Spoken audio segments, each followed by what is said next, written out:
اگر تم عین جوانی کے دو اور پابندی سے نماز پڑھتے ہو، اپنے نفس سے لڑ کر خود کو حرام سے بچا رہے ہو، تمہاری تنہائی پاک ہے، موبائل کا صرف اچھا استعمال کرتے ہو، نیک لوگوں کی صحبت میں رہنا پسند کرتے ہو، تو یقین جانو اللہ سبحانہ تعالیٰ کے بہت قریب ہو، کیونکہ جوانی کے گناہ اپنی طرف کھینچتے ہیں اور تم ان گناہوں سے خود کو بچا رہے ہو۔ ایسے ہی چلتے رہو، اللہ سبحانہ تعالیٰ تمہاری دنیا اور آخرت سنوار دے گا۔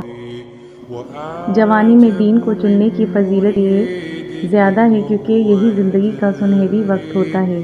ہر طرح کا گناہ کرنے کی طاقت ہوتی ہے، کوئی پوچھنے والا نہیں ہوتا، مگر پھر بھی انسان کہتا ہے کہ نہیں، میں اللہ پاک کی نافرمانی کرنے سے ڈرتی ہوں، کیونکہ مجھے ایک دن مر کے اپنے رب کے آگے کھڑے ہونا ہے، ہر لمحے کا جواب دینا ہے۔ میں فانی دنیا کی چند روزہ آسائشوں کی خاطر اپنی جنت نہیں کھو سکتی۔